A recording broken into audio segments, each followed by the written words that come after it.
Meus irmãos, eu quero saudar a todos com a paz do Senhor Jesus. Eu sou o pastor Robson e almejo partilhar uma palavra bíblica ao coração dos irmãos, relatado no Evangelho de Jesus, escrito por Mateus, capítulo 9, versículo 35, vai dizer a história bíblica que Jesus aconselha os seus discípulos a orar mais, né?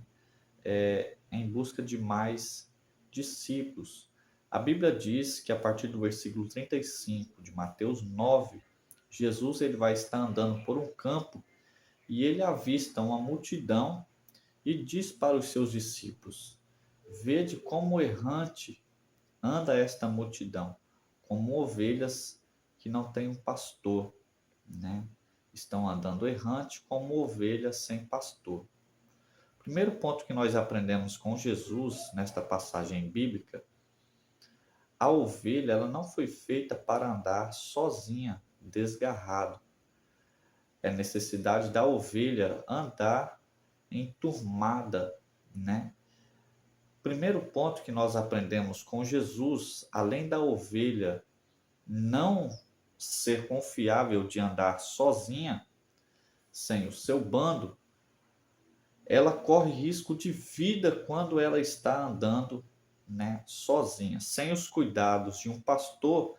A ovelha ela está andando errante por caminhos errados. Jesus ele disse, né, em no Evangelho de Jesus relatado por João, do seu capítulo 10, Jesus ele vai dizer que ele é o bom pastor e as suas ovelhas ouvem a sua voz, né? E as obedecem e as seguem ao seu pastor. A ovelha, quando ela está errante, desobediente à voz do pastor, ela corre risco de vida.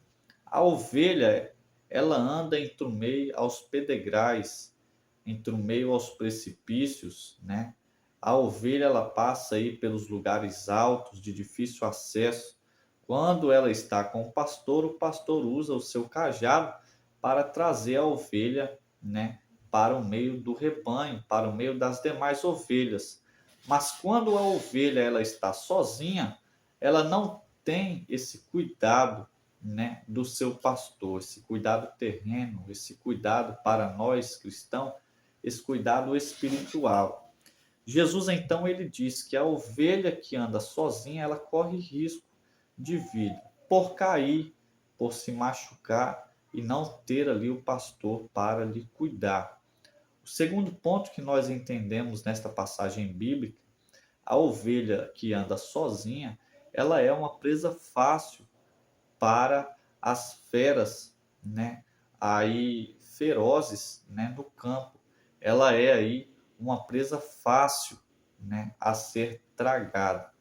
Jesus, ele também nos traz um ponto para nós podermos entendermos que aquela multidão de Mateus 9:35, aquele povo errante, nós podemos olhar e compreender esse povo trazendo para os dias de hoje um bom número do povo que ainda não tem professado Jesus como Salvador, não tem ainda aí confessado Jesus como seu único, suficiente Salvador da sua vida.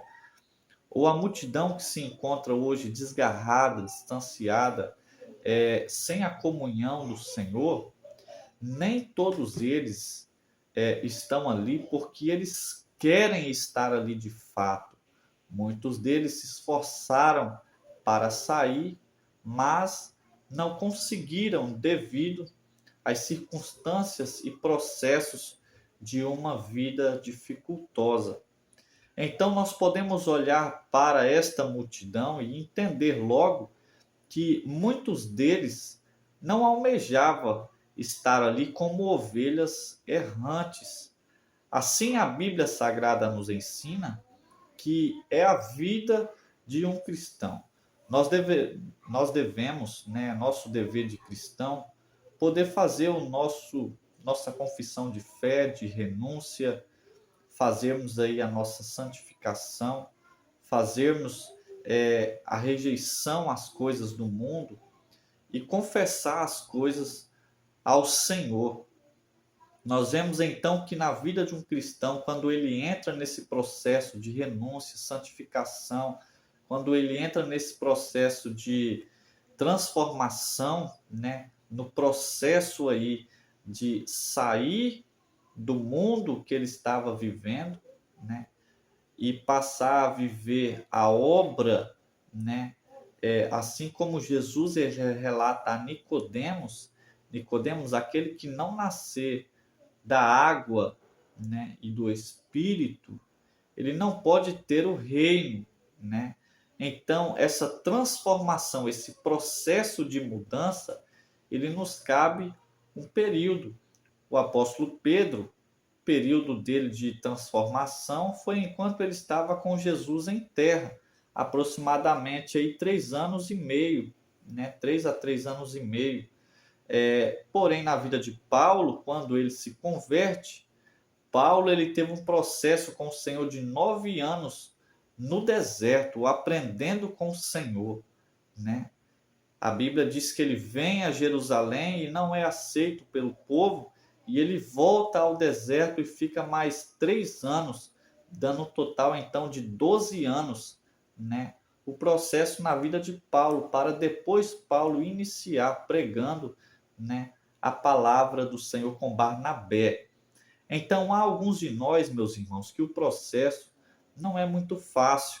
Então, a Bíblia, por sua vez, vai dizer que muitos, no meio desse processo, ele não consegue vencer e acaba ficando como ovelhas errantes, sem os cuidados de um pastor. A Bíblia vai também nos dizer que existia um profeta no Antigo Testamento. Na separação dos livros, né, do Antigo Testamento, é tido como um profeta maior, o profeta messiânico, o profeta Isaías.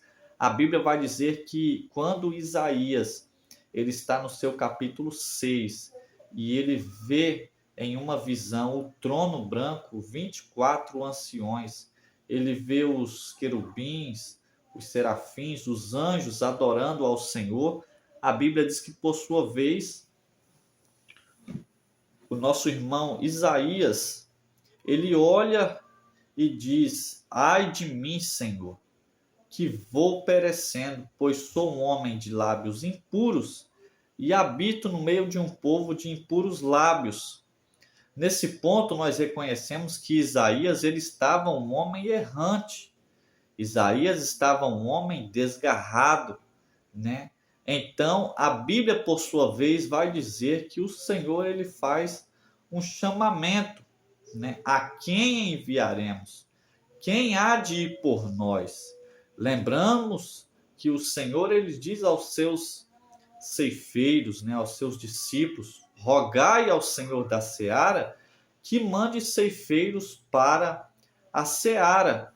E Isaías ele está nesse momento ouvindo a voz do próprio Deus dizendo: a quem enviaremos? Quem há de ir por nós? E ele diz: ai de mim, que sou um homem impuro, né?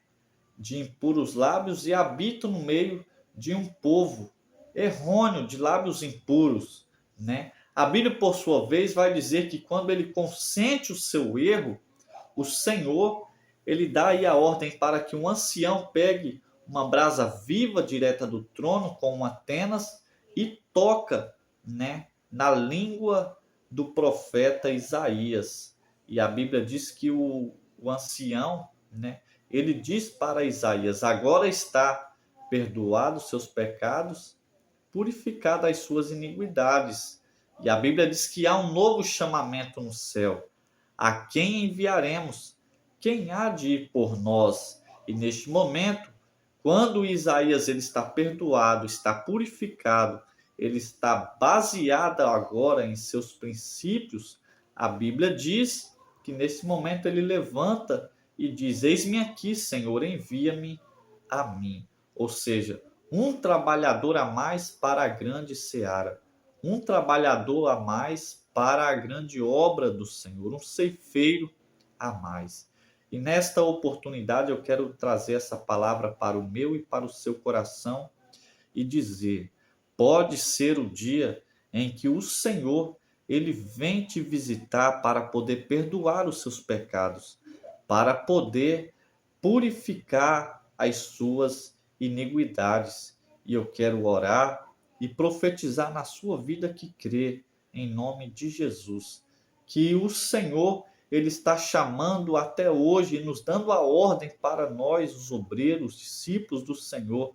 Orai, pois, ao Senhor da seara, que mande ceifeiros para a sua seara. E eu quero orar e crer que você, meu irmão, que está parado, distanciado, você vai voltar a trabalhar na obra do Senhor Jesus. Eu quero orar pela tua vida e ministrar isso em nome de Jesus. Deus Pai, no nome do teu Filho Jesus Cristo de Nazaré. Senhor, aonde esta palavra alcançar, aonde ela chegar, Senhor, eu quero ministrar na vida deste homem e desta mulher, Senhor, que perante o mundo, Senhor, parou e não tem mais possibilidade de se levantar, de se reerguer. Mas assim como o Senhor, meu Pai, enviou aquele ancião, Senhor, para tocar na vida do profeta Isaías, meu Pai, o Senhor tem me dado esta palavra, meu Pai, e que a tua palavra, Senhor, ela possa tocar, Senhor, como aquela brasa viva direta do trono, Senhor. Aquela brasa de fogo tocou as línguas de Isaías naquela visão. A tua palavra que tem poder, Senhor, para discernir o coração do homem. A tua palavra que despede labaredas de fogo. A tua palavra, Senhor, que tem poder para julgar, Senhor, a tua palavra que tem poder, ó Pai, a tua palavra, Senhor, João 17:17 vai dizer, santificai-vos na verdade, pois a tua palavra, ela é a verdade. E esta palavra que eu ministro neste momento, Senhor, ela possa servir, meu Pai Santo, de força para este meu irmão agora, Deus, de transformação na vida desta minha irmã agora, e que o teu poder seja manifestado. Pela tua palavra, os pecados lhe sejam perdoados, as iniquidades, Senhor, lhe seja purificada, e o nome do Senhor seja glorificado pela vida deste meu irmão agora, e desta minha irmã agora, Senhor, que vai levantar a cabeça, vai se reerguer e vai cantar um hino da grande vitória em nome de Jesus, Pai. Assim eu oro, como também te agradeço no nome de Jesus. Que Deus te abençoe, meu irmão. Receba a palavra de Deus ao seu coração em nome de Jesus. Que Deus te abençoe.